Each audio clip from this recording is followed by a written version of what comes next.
Well, fellow lure fishers, it's time for another episode of the Australian Lure Fishing Podcast, and today we're headed up to an amazing, remote, unbelievable fishing destination, particularly for those that like their barramundi fishing and don't mind getting out and walking a bit.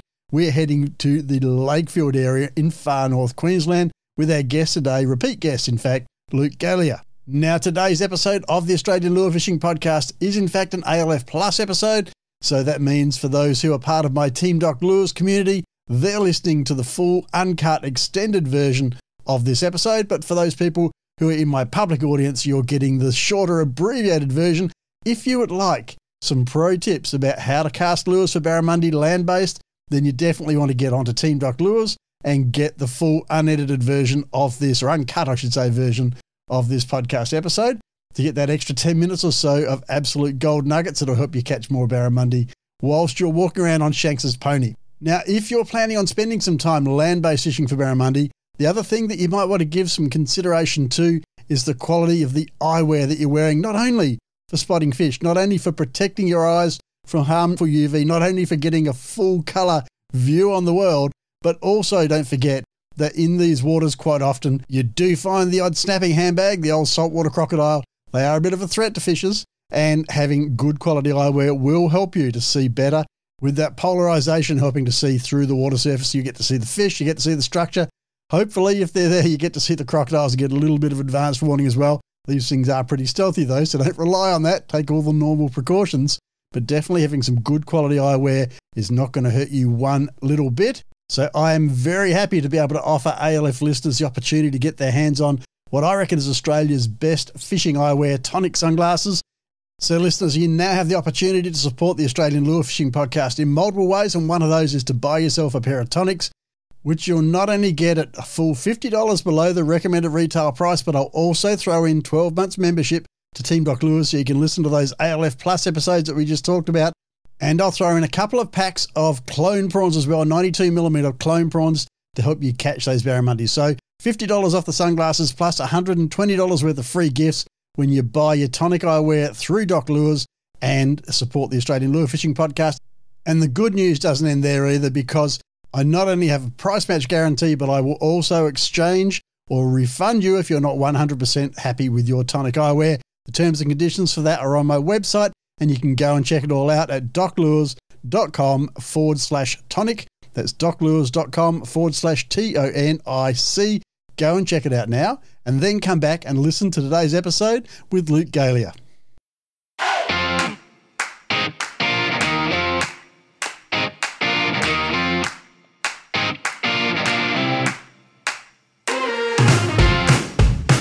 This is the Australian Lure Fishing Podcast, where our mission is to help everyday sports fishers experience extraordinary lure fishing.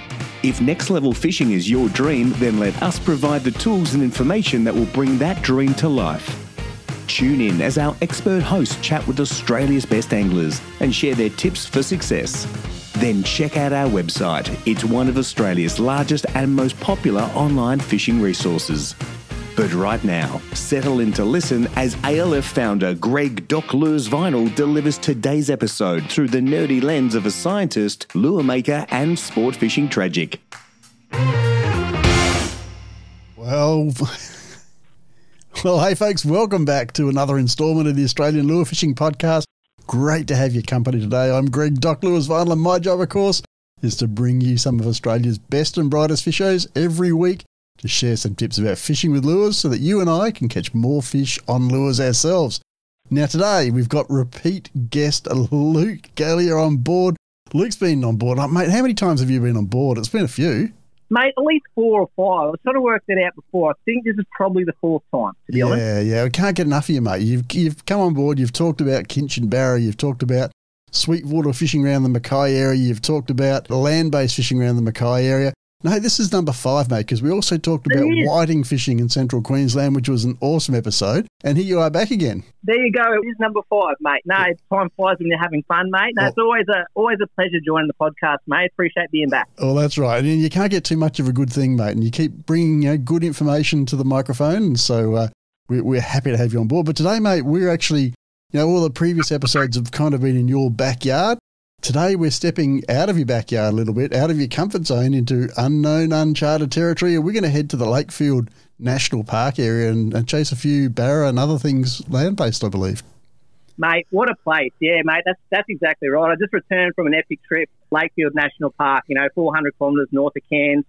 It was probably one of the best trips I've ever done. It's certainly my favourite video that I've done on my YouTube channel, and we got a hell of a lot of barramundi. Yeah, frothing at the bit to talk to you about it. Awesome, mate. And look, Lakefield, like you say, it's an absolute wonderland. But for those that aren't familiar with the area, did you say 400 kilometres north of Cairns? It's pretty remote fishing up there, mate. It's not for the faint-hearted. No, mate, you do have to be prepared. It is 400 kilometres, which doesn't seem like that far, but you are remote. 400 kilometres, but it takes you a good 5.5 hours to get there with the corrugation, with the last 100 kilometres sort of being dirt road, stuff like that. It is slower than the usual 100 kilometres an hour, so it does take a little bit longer. But from Cairns, it's a fairly easy drive. It's a little bit more of a trek from Mackay. So I split it up over a couple of days, stayed with my mate Jake in Kuranda, drove to Kuranda on one day from Mackay, about 9.5 hours, and then 5.5 hours the next day we were there in Lakefield. And it's always been a dream of mine to fish that place. For whatever reason, I hadn't done it before, but then after meeting my mate Jake in Cairns not too long ago, he'd fished the place a few times. I said, mate, next time you go, let me know. I'd be dead keen to come along. And to his credit, he invited me along and we made it happen. Well, awesome stuff, mate. So, obviously you must have had weeks and weeks to spend on this. It's a long way to travel. You must have got up there, spent a week exploring the area, getting the lay of the land, another week, figuring out where the fish were, and then the third week, just before you went to go home, you would have got a few fish, right? Well, you'd think so, wouldn't you? But I literally drove 3 days, so up there and back, for 2.5 days of fishing. Yeah. But to be honest, it was enough. It was so hot. We walked a hell of a long way. We trekked probably 12, 13 kilometres a day to fish the water holes that were a little bit off the map. While we could have fished, I think I mentioned to you before the podcast started, while we could have fished the water holes that we camped on some 50 metres from camp, we really wanted to test ourselves and walk to those more remote, more secluded, more untouched water holes. And the fishing there was absolutely epic. We got dozens and dozens and dozens of barramundi within the 2.5 days. So, 7 or 8 of those were really proper good fish, high 70s, maybe 80 centimetres, caught in a multitude of different ways. So, mate, 2.5 days was an absolute nut. Like, we just went literally 3 weeks ago. So it was mid-October. Yep. It was really, really warm. So if we were to sort of stay a little bit longer, I'd fish for 2 days. You'd need a rest day in the middle, then do another 2 days. But, the next time we do this trip is probably going to be maybe in winter after the wet season when the park reopens again, and hopefully some cooler temperatures there. But 2.5 days of fishing there was more than enough because we saw so much action and we were absolutely pooped, mate. Yeah, and that wasn't a leading question I asked you at all, I didn't plan for that answer at all. Yeah, well, planning is always good, but we sort of did it on a bit of a whim. We did mention this months ago that we'd do it, but, you'd think we'd have all the gear. We didn't. We just really had a basic swag. We had a basic tarp. We just had tin food. We didn't take any gourmet camping gear, no rooftop tents or campers or anything like that. We really did it sort of really quite basic. So you can really quite do it on a budget too. Yeah, awesome stuff. Right, mate, so what I'd like to do today is just explore a little bit, how that whole process and how that trip unfolded. And you've given us some insights, but, what I was kind of leading to with that question was, typically when we're going somewhere, we'll do a ton of research. We'll get there and we'll expect to, have to find our way around a little bit, have to figure out what the fish are doing before we really enjoy too much success.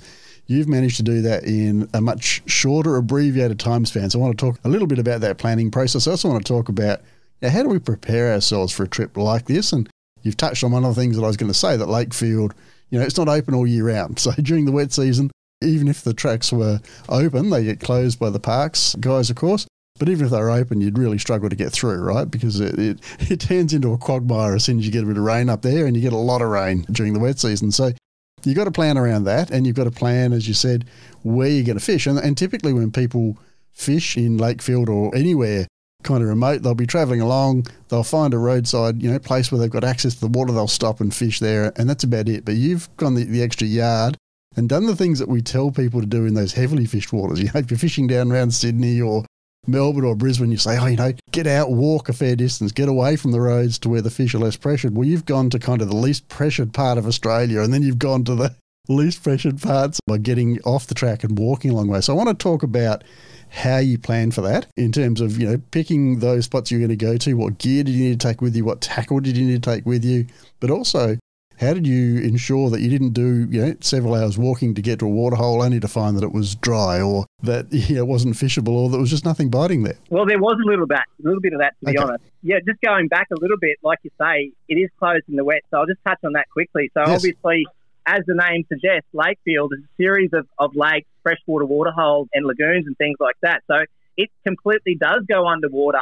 The whole place is an extensive floodplain, so it does go underwater in the wet season. So the main systems there are the Normanby, the Bazant and the North Kennedy estuarine system. So they're further downstream, obviously, and it goes into Princess Charlotte Bay. So the connectivity with those in the wet season where it floods is fantastic. That's why there's a continual conveyor belt of barramundi through there all year round that get holed up in the water holes as the waters recede. You've always got these fish coming through each year. By way of barramundi's life cycle, the big fish spawn in the salt water this time of year, closed seasons, the big tides and the wet season. Then they push up, the 30, 40 mil barramundi push up out of the estuary because the estuary is a pretty scary place when you're a 30, 40 mil fish. Yeah. They move up into these water holes where there's more of a safe haven, less predators, more food, more habitat. So there's always these fish up there, but, don't be a fool. There definitely are crocodiles up there, and we did see a few. We saw 4. There's some really big saltwater crocodiles actually up there. And to be honest, only about 6 months ago, poor fella was taken. Yes. Not too far from where we were. We even had bull sharks in one particular pool, small bull sharks chasing our barramundi. So, and as we're walking around, the black marks on all the tree stumps where all the water got to, it's well above our head. So it does close 31st of October. It's basically closed until it reopens again. The southern section of Lakefield National Park reopens on the 1st of June. Yes. And then the rest of the park actually opens on the 1st of July. So just be wary of that. So that's obviously just after the wet season. And so by way of planning, getting into the next part of your question there, how did we go about planning? Well, for me, I was very fortunate to be guided, I suppose, by a good mate, Jake, who I met recently on the YouTube channel, actually. We've become pretty good mates. He lives in Kuranda. He'd been there a few times. And like I said, let's go next time, I want to come with you. So he'd actually been there a couple of times. So for me, I was putting a lot of my faith in Jake, the fact that he'd been there before. So he sort of knew where to go. He knew a few spots. And then you basically do all the essentials that you need. You need your mapping system, 5 kilos of that being water. But something that was really essential, your Google Maps and your Google Earth aren't going to work out there. So you really need to have a good idea of where you're going before you go. But further to that, Jake had an online mapping system. So I think it's called Gaia, Gaia, GPS, and he might pay $20 or $30 a year for this subscription. Yep. But it's basically a live map that works off the grid. We don't have your reception for Google Maps and Google Earth. So we knew where we were all the time. Now, we did walk, especially on the last day when we were trying to find particular water holes that were further afield. We did walk a few hours only to fish a couple of puddles. But when we did find the hole we were chasing, it was pretty epic. And I got probably my biggest fish at the end of the trip, about 80-centimetre fish. So, you do have to do that planning. Like I said, lucky that Jake had been there a few times and I had a lot of faith in Jake. But, make sure the biggest thing you need to do out there is make sure you know where you are at all times. Have that mapping system, because if you're lost out there, it's so remote. Something that we're definitely going to invest in for next time, and we're a bit silly for not having it this time, was a personal EPIRB. Yeah. That's an absolute must. Like, we trek 12, 13, 14 Ks a day, and for the life of me, it's got me buggered how we didn't actually come across a snake. We didn't come across a single snake, and we're so remote. It's so dry. We were very lucky in that respect. We did wear snake gaiters, though, as well. That's something that's a pretty good investment, wearing those. But, I guess planning, having all the water, we probably had 3 to 4 litres of water, and that was nowhere near enough per day when we were trekking. We really had to ration that out throughout the day. 5 litres would have been far better, but your pack was just too heavy, and I didn't anticipate I'd actually drink that much, but it was very hot, very dry. Yep. So you got to have water. That's probably one of the biggest things. Water, snake gaiters, and a mapping system were essential. And then by way of gear, We just had a couple of bait casts. I took 2. I usually don't trek through rainforesty areas or heavily forested areas with 2 rods. It's a bit of a pain, but a lot of this was open grassland, woodland, lots of bare open spaces. And when we did get to a waterhole, we would put our bags down anyway, so it was no harm or no trouble just to put down the other rod with the bag and fish with the one rod anyway. And then I just, had a surface lure on one rod and then a hard diver on the other, a hard body on the other. So, I've probably answered quite a bit there in one question. That's all right. Yeah, going to mention. Don't worry, I'll. And another question is the Garmin InReach. Did you happen to have one of those on you? No, we didn't have one of those. Are you familiar with them? No, I'm not. So the Garmin InReach is a satellite communication device, so you can send text messages and whatever from anywhere off the grid. It's just another safety measure. It also allows you just to be able to contact home and let people know that you're safe and that sort of thing as well. So for those that are considering doing a remote trip, whether it's up to Lakefield or anywhere else for that matter, definitely worth having a look into those as well. I'm writing that down. Garmin InReach. Garmin InReach, yep. And they're not expensive. Well, by today's standards, they're not expensive and a very, very good piece of insurance to have. So definitely have a look into those. So, mate, I do want to, just before we go more into the sort of fishing side of things, do want to talk a little bit more about gear in terms of footwear and clothing. And you mentioned, snake garters and all that sort of stuff. That's a fantastic piece of advice there. Obviously, your footwear is pretty important when you're doing those kind of treks as well. What do you suggest? What do you wear when you're walking those sort of miles? I was just wearing boots, just my normal T boots, my work boots. And to be honest, they weren't the most comfortable. There are certainly better options out there. If I was wearing my wetsuit boots, that probably would have been fine as well. They would have been lighter options. But I find sometimes I get a little bit of a dead nail when I wear my wetsuit boots because the end collapses in and pushes down on my big toe with every step. But the steel cap boots, they weren't the best, but they were quite supportive though, up to ankle. I didn't feel like I was going to twist an ankle or anything like that. They were really sturdy boots and quite satisfactory for the work that we were doing, actually, working that far. But it felt good to kick them off at the end of the day, that's for sure. Yeah, absolutely.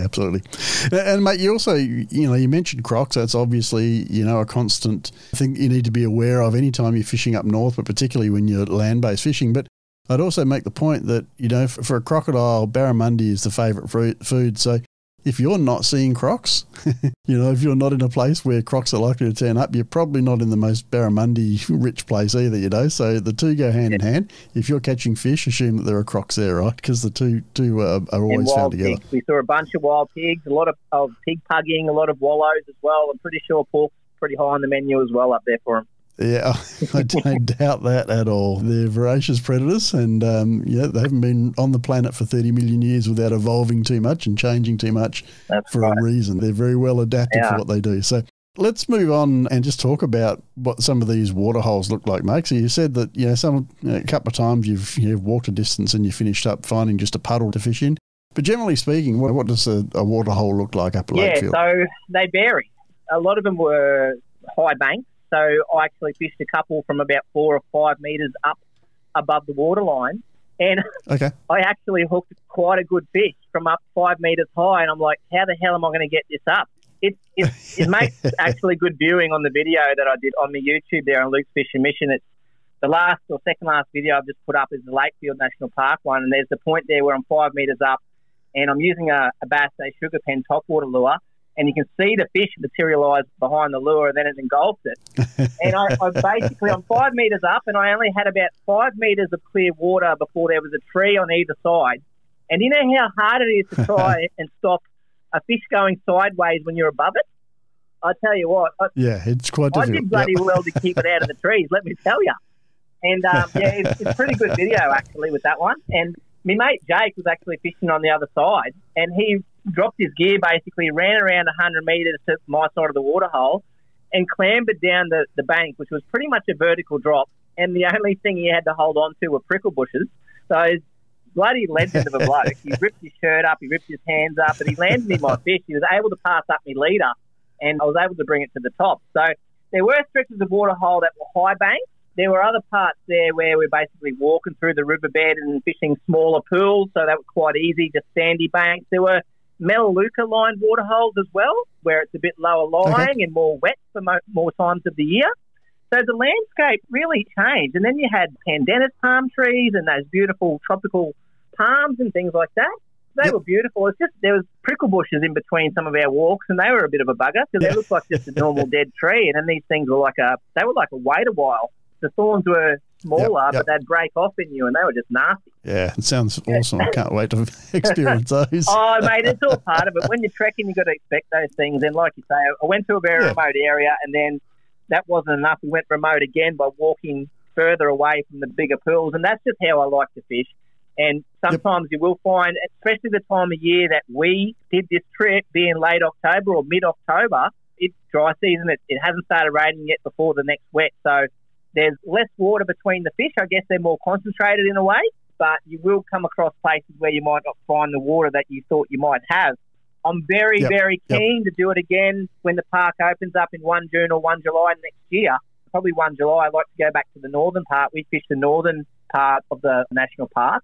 I'd like to go back up there, and I'd love to fish the place after the wet season. And I think the place will be completely different. With a bit more water in there, it'll be completely different again. And I know Jake had told me he fished back in July or August this year when there was a lot more water, and he said it was fantastic again. So really keen to go again next year on 1 July. So pretty much we'll camp out the night before, I reckon, it opens. And then we'll hit the ground running on the minute it opens. We'll be fishing it. Okay. Now, in terms of permits and camping and all that sort of thing, what do you need to be able to go in there? Camping fees do apply. You do need to go on Department of Environment Science or the National Park website there, and you do need to purchase a prepaid camping permit. I think it's $10 or $15 each a night or something like that. So, it's quite reasonable for the place you're in. It's very remote. Those fees go back into the rangers looking after the place. It's fantastic. The Indigenous rangers up there do a good job, and that's why it's sort of closed for still a few months after the wet season finishes, because those guys have got to get in there, fix fences, clear debris, arrange for roads to be graded probably, those kind of work that need to happen before you go up there. So, they do a great job. Yeah, so camping fees do apply, and you can light fires. Of course, if there are fire bans in place, then you can't. Yep, naturally. Yep. All right, cool. Now, I want to talk a little bit about the gear that you take with you when you head off to fish these waterholes, mate. And so you mentioned carrying sort of 15 to 20 kilo packs and 5 litres of water, so that's 5 kilos. That means you've got about 15 kilos of lures in your pack by my calculations. It's about right. Mate. You know what? You take hundreds of lures and you basically use 3 or 4 for the few days. You know what I mean? Okay. I'd rather have it not need it than need it not have it. Absolutely. Especially when you've walked all that distance to not have the lure you need and see a fish there that just won't take the lure you have. That's not going to be a good feeling at all. And I love also you mentioned taking 2 rods, and I'd be in your camp for that one. If I'm doing a day trip somewhere, no worries. I'm happy to go with 1 rod, particularly as you say, if you're walking through rainforest. It's one less thing to get snagged up. It's one less thing to try and have to put down somewhere while you're fishing, all that sort of thing. But if I'm walking a long distance in a remote location, I just know I'm going to bust the rod if I've only got one. It's going to end up with a tip runner, the carbide coming out of it, or it's going to finish up with a broken tip, or something's going to happen, and that rod's not going to be usable. I'm going to be trekking all the way back to the car. So I'm going to take 2, just like you did. But give us a bit more detail on the tackle, I suppose. What rods did you take? What line classes? What line did you use? What leaders did you use? And then I'd like to sort of delve into those lures a bit more as well. Yeah, mate. So the 2 rods I took were 2 of the exact rods, 2 of the same. 2 16 to 20-pound Samurai refraction baitcaster rods. One had a Shimano Corrado baitcaster and one had a Chronarch, and they were both loaded with 20-pound braid, and I was using 60-pound leader. The reason I like 2 rods exactly the same, I used to fish a 12 to 16-pound Samurai refraction and then a 16 to 20-pound, but I found that when I'd pick up one rod, put down one rod and pick up the other, the first few casts would be a bit haywire because you have to adjust to the different weights of rods, the different weights of lures that impact on the rod when you cast it. There's a totally different feel. But if I can replicate the same, I'm not going to fish for koalas then. My casts are going to be accurate pretty much straight off the bat. Well, that's the end. That's the goal. And, the cast was pretty good. Yeah, that's a great tip. So 20-pound braid, 60-pound leader. But like you say before, you don't want to ruin a rod or break a tip or an insert or something like that. Something that I took with me as well, which I didn't need, thankfully, is spare braid. Because if you got a mother of all birds nest, that might render your reel completely useless for quite a few hours till you get that out, or potentially the whole trip. And, mate, there's no shops up there. It's a long way to go to have just a bird's nest ruin your day or ruin your trip. So I took a spare spool of braid with me as well, and I didn't need it, thankfully, but that's a really good thing to consider, taking that spare braid. A man with your casting skills is never going to have that kind of trouble with mate. You only see the good cast. Yeah, I only put the good cast in the videos, mate. You don't see the shockers. Look, and that's a good point for those at home listening. You know, if you're a baitcast user, we all have bird's nests from time to time. Usually at the most inopportune times when there's a camera on us or something like that, but they happen to everyone. So it's just part and parcel of it. All right, mate, let's move on now. Leaders, you mentioned 60-pound leader. You're using mono, you're using fluorocarbon. Then 60-pound, again, for those who may not be familiar with barra fishing, it's not about having strength, it's about having abrasion resistance, right? You're fishing in places that got logs and rocks and things that they can rub you off on, but the barra themselves, just the jaws of the barra are lined with raspy teeth, and they've got a few spiky, sharp bits around the gills and other places as well that can slice through a line. So that 60-pound is really about protecting yourself from getting rubbed off or cut off. And fluorocarbon at that. So fluorocarbon is more abrasion resistant as well. And I tell you something, if you watch the video, you'll see at least 2 occasions where I thankfully had that fluorocarbon on and that 60-pound, because they did wrap me around 2 trees. The 2 biggest fish I caught in the video got me around trees a couple of times. And, if I didn't have the fluorocarbon leader, or if it potentially was rubbing on the braid, it would have ended in a bit of a nightmare. But thankfully for that, it all held true. So fluorocarbon, like you say, is the abrasion resistance, but a lot of the water we actually fished was relatively clear as well. So fluorocarbon basically contains the same mirroring qualities as water, so it's virtually invisible in water. So fluorocarbon is fantastic for that as well. There were a couple of muddier water holes, but a lot of them, and I'm not saying it was gin clear, like, crystal clear, but it was that nice greeny clear, and, a lot of the strikes were visual as well. You could see them following your lures. You could see them eating it, and then they jump and get airborne. So it was fantastically fun fishing this to watch. Fluorocarbon is definitely called for. And then I guess standout lures for me, I think we want to talk about them next. The Atomic Slim Twitcher jerkbaits, the 110 and the 125 mil, they were absolute standouts for me in the shallow divers. And the shallow divers go for 1.5 meters. I think the deeps go for 3 meters, and I don't think I ended up tying on any of the deeps for the whole time I was there. The 1.5 meter diver was, like I was saying, we're fishing the late dry season, so the water levels were low in any case. So 1.5 meters was more than enough. And the Atomic Slim Twitcher jerkbait 110 for top water, because we always had a bit of a top water bite early morning, late afternoon. The 120 mil Bassday Sugarpen on top, and then. I was absolutely stoked to use this new lure by Bassday. It just got released at AFTA back a few months ago on the Gold Coast this year.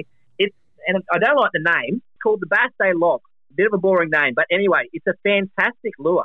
They come in 124 mil and also 140 mil, and I had some of the most insane bites on that Bassday Log. It's actually a glide bait. Now, I'll admit this, I had never used a glide bait before. I'd heard of them. I heard they were great. I didn't really actually know what they looked like. So I got this hard body, 124 mil long, with this pokey little bib on the front, right? So I cast it out once or twice, and I'm like rolling it back like a standard hard body, not knowing how to actually use it. And then I realised it sinks. So I let it sink down, and then I basically swept my lure back like you do when you're stick baiting for a GT, that sweeping action. So that nice, slow sweeping action as it was sinking. And this thing would meander side to side and then stop and then sink and just sit in the water column and then sink down. And then I had some of the best hits on that. And the Barramundi absolutely loved it. Absolutely loved it. One of my best Barra high 70s in the video there, I caught on that very lure. And I caught 4 or 5, and then I ended up losing it on a tree and I only had one of them. So I was a bit annoyed. But didn't swim out to get it, Oh, no. Oh, no, yeah. You're here to tell the story, so obviously you didn't swim out to get it. That's right. Those things can be anywhere, and we did see it. The biggest crop we saw was only about 2 or 2.5 meters, right? But it disappeared. Like, you saw its head, and then it disappeared below the water without even making a ripple. Yes, a 4 metre crop could be sitting right in front of you there, and you wouldn't even know. Those things are absolute masters of their domain, like you say. been here millions of years from being stupid. They pretty much know exactly what they're doing. But, yeah, it's pretty wild country out there. And I've seen exactly that. I've stood over the top of a 4-metre croc, and this was actually in a wildlife park, but over the top of a 4-metre croc, and it would have only been about 2.5 feet deep, the water that I was was looking down on from a bridge. And I watched this croc sink down, and it completely disappeared. And I knew where it was. I knew exactly where it was. But as you say, not a ripple on the surface, not a sign of it above the surface. So as the saying goes, it's not the ones you can see that you need to worry about. I'll 100% admit this, and you'll see from the YouTube video that we did get a little bit complacent, and we did fish at times a little bit too close to the water where it wouldn't have taken a big croc much to surge out and grab us. We should have been a little bit further back than what we were. Like, I'd recommend being at least 2, maybe 3 metres back, and potentially on a bit of a elevated bank or one with a bit of a gradient. So, yeah, where it's flat and stuff like that. If you can see around you, then yes. But there were places where it just disappeared into a deeper green, murky place. And we did get a little bit silly at times. And we did, when we're talking to the GoPro and with our back to the water, like, it's a bit silly. And I look back at that now and I shake my head and recommend not doing that again. And I won't be doing that again. Store it away for next time. Very crocky. Got away with it this time, but you may not next time. So that's right. It's all hindsight, isn't it? And we get complacent, and we all get caught up in a hot bite, and we get a bit close to the water, and we get excited, and that action obviously will attract the crocodile in itself. So absolutely. It's very well worth keeping that front of mind, eh? Yeah, well, as I said, barramundi, favourite food of crocodiles, and then catching barramundi, there's all the vibration, all the ripple in the water. That's always going to attract a croc if it's nearby. Absolutely, yeah. So as you say, take a bit of care.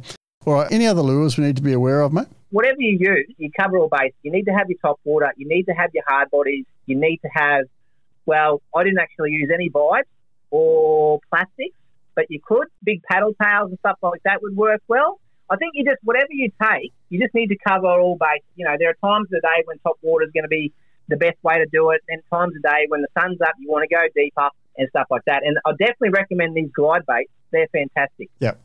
Now, Luke, what I'd like to do, and we've got some great information there for anyone who's, contemplating a trip to Lakefield, or if you haven't been contemplating a trip, you might be after listening to this conversation. But what I'd like to do is, just for our Team Doc Lures guys who support the podcast, just break away here and have a quick chat about, I guess, some pro tips for land-based fishing, apart from all the croc stuff that we've just talked about. But in terms of choosing lures, in terms of using lures, things that you do differently when you're land-based than when you're in a boat, perhaps. Can you give us a few pearls of wisdom in that area? Well, I think being land-based in itself has its advantage. Well, folks, as we said at the start of this episode, this is an ALF Plus episode, which means that we have reserved a chunk of this conversation just for our Team Doc Lures members who support the podcast by becoming members. So if you're keen to take your fishing to the next level, go and check out Team Doc Lures at team.doclures.com. That's team.doclures.com.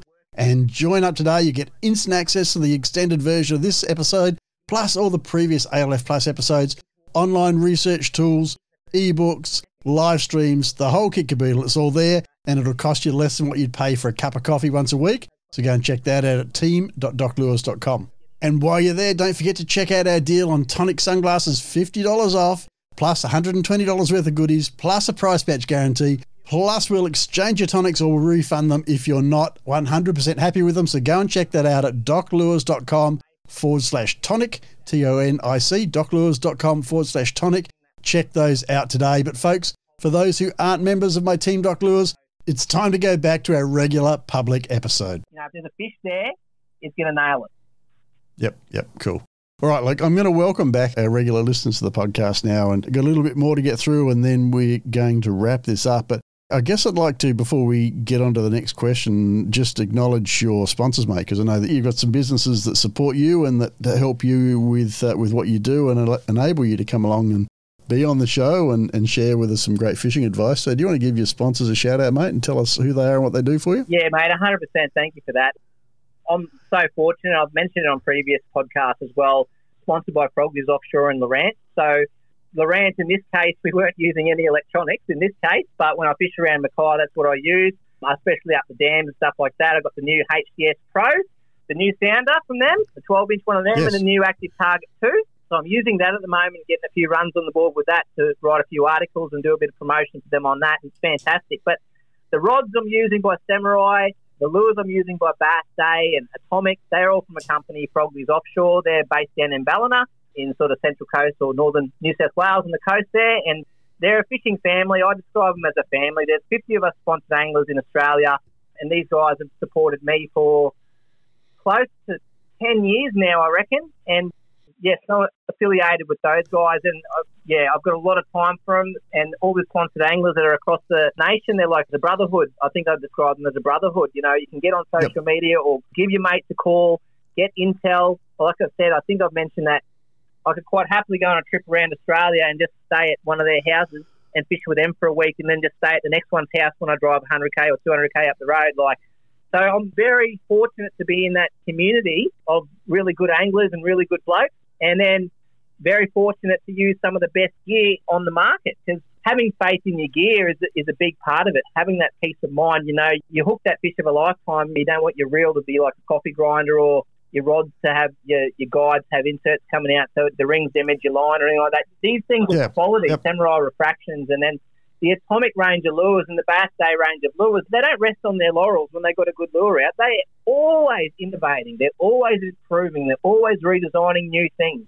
And that's what's so exciting as being a sponsored angler with these companies as well. It's getting the new gear when it comes out and getting runs on the board like that. New Bassday, I've been using those Atomic Slim Twitches and the Bassday Sugarpens now for a little while, but that Bassday log that I mentioned earlier, that glide bait, like I said, I didn't know how to use it in the first couple of casts. I was winding it back like a traditional hard body, and it was doing weird things. I'm like, what's the go with this? And then I realised when it sunk and I just twitched it a bit, it looked so seductive as it meandered through the water and sunk, like that pause, and the fish hit it on the pause. Like, that was just epic. So I'm very fortunate to be affiliated with Lowrance and Frogleys Offshore, mate, and they support me, and I do my best to use their product and get product, you know, runs on the board with their product, because it's not hard, because it's some of the best gear in the game. So, very fortunate. Excellent. Very good stuff. All right, mate. And as you've been talking, Googling the Bassday log, not one that I've used myself, but yes, I can well imagine the action and I can well imagine the appeal to barramundi. So, good stuff. Now, mate, we are going to wrap this up shortly, but other species, mate, did you encounter any other species of fish while you were chasing the barra up at Lakefield? We did. Only a couple of different species. We did get a few tarpons. So they're up there as well, things that move up there from the sole up into the fresh, along with the crocs, along with the little bull sharks that we did see. We got a couple of catfish, not many, probably only 2 or 3. But what I found really cool were all the archer fish. They were really nice. Okay. Really cool fish. Like, I would love to have them in a fish tank.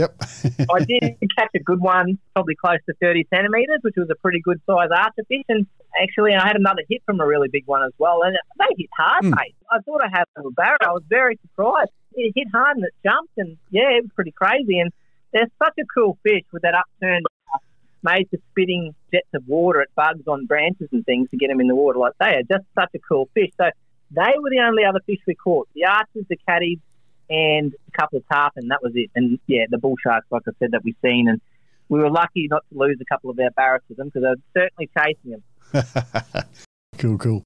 All right, mate, we're going to bring this home. It's been a fantastic chat, as we expected, but leave us with one final tip, mate. What's your best tip for somebody who's thinking about going to Lakefield, wants to get on a few barra? What do they need to do? Give us a final pearl of wisdom, I guess, before we say goodbye. I feel that you've got to be prepared to do the miles to get the smiles, right? Like, you could go there with your boat, but getting off the grid, getting to those places that are harder to get to, more remote, more isolated, hard work, but so worth it. I feel that if you're going to do a trip like that, you really want to sort of take advantage of those sort of situations. For me, trekking it, there's no better reward than putting in the hard work and then getting rewarded with quality fish. And at the end of the day, when you kick your boots off, the beer tastes so much better, because you know you've earned it. And just when you're there, like we've touched on earlier, flicking those places that are more likely to hold the fish, those deeper banks, those shaded areas, those snaggy areas. I wouldn't be telling anyone anything new there. That's pretty much gospel. Everyone should know that. But common sense, yeah. And standing back from the water, as we weren't doing very well. We did see, like I said, 4 crocs. The biggest one we saw was only 2.5 meters. So we didn't see any real big girls, but they are there. I've got no doubt they are there. We've seen a couple of other croc slides and things like that. So do not be complacent. Make sure you do sort of fish a couple of metres back from the water hole, maybe have that bit longer leader so that when the fish does come up to the bank, you can grab your leader from 6 foot away or 7 foot away rather than only half a metre a leader. When you've got to drag a big fish up the bank, you're not going to grab the braid, are you? You're going to go close to the water to grab your leader. So yes, make sure you have a longer leader there, I suppose, would be a decent tip. So you can grab it from further away just for safety reasons. And definitely the mapping system that we touched on earlier. Having that map and having that personal EPIRB and like the Garmin InReach, like you said, I wrote that down. I'm definitely going to get myself one of those. Yeah. I think for even for the freshwater stuff you do around central Queensland, it'd be a good thing to have. Yeah, like we get complacent once again with snakes, right? We live in North Queensland. It's hot. We've got probably, I don't know how many of the deadliest snakes in the world live right here and up north. And to not see one, we were very fortunate once again. But I'll tell you something, if heaven forbid, if we got bitten by a snake as well, we would have been in the poo, really in the poo, because it's so remote. Your health is a long way away, and the personal EPIRB or something similar to that is something that's going to save your life for the sake of a few $100, mate. You got to have something. Yeah, and I mean, you're talking about snakes that are pretty toxic up there too. You know, you're talking taipans and death adders and the like. So, it's king browns. Yeah, so you don't want to mess with those guys and come out second best when you're a long way from help. Yeah, and if I can say one more thing, like if you're happy to support, please check out the YouTube channel with this video. It was 2.5 days of footage. I've crammed into about 30 or 40 minutes, but it's action-packed. We've got dozens of fish, some really good fish. You'll see me using those lures that I mentioned there before. So Luke Fishing Mission on YouTube. It was the best video I think I've ever made, and certainly the most fun and really good footage because it was clear water, visual strikes, and obviously Barramundi jump. So that was pretty epic too. And in fact, I got a big rap from Keith Graham there from Bransford Tackle at Clifton Beach in Cairns. He commented on my Facebook page and he said, Luke, I've fished that place for 35 years, and he said, your footage is the best I've ever seen. So yeah, nice. What a rap from him. Like, he's a bit of a legend in the industry and he's fished it for 35 years, and for him to tell me that was fantastic. I thought that was awesome. Yep. And that was my first time up there, and we had a ball, and we're going to go back and do that again. I feel probably going to do this trip every year now. Excellent stuff, mate. And you took the words out of my mouth. I was about to give your YouTube channel plug, so I'm glad you did that because it's better coming from you than it is from me anyway. But folks, of course, there will be some show notes available for this episode, and you'll find those over at doclures.com. So just jump over there, type Galea into the search bar, Galea. That'll bring up about 5 episodes, as we said at the start. But you'll find this one, you'll get all the info about Lakefield. The other episodes are all worth listening to as well, of course. Tons and tons of great information there for anyone who loves their fishing, particularly that land-based fishing in central and now northern Queensland as well. Luke's a bit of a master at that. Love a guy who's got a boat and still gets out land-based fishing from time to time. That's great to hear. So, Luke, once again, mate, you've come here, you've excelled, you've given us some great information. Your passion has spilled over for almost an hour. We've been listening to the passion in your voice. Really appreciate that you've done that. Really appreciate you coming back on board, and look forward to the next time we talk. Thanks very much, mate. It's always been a pleasure. I don't need much of an excuse to talk fishing. Only thing is now, there's a bit of an issue here. When I talk fishing, I want to go fishing now, and it's night time, and I can't. Yeah, you can. Of course you can. I probably can still, can't I? Yeah. I'll go up again. Right. Go up the kitchen. Go out and have a fish. Go safe, mate. I'll talk to you again soon. All right, mate. Thank you, Cheers. Thanks for listening to the Australian Lure Fishing Podcast. For free show notes, downloads, tools and resources, please visit our website on doclures.com or consider supporting the show by joining Team Doc Lures to receive exclusive members-only episodes, tools and resources. But for now, tight lines and may the fish be with you.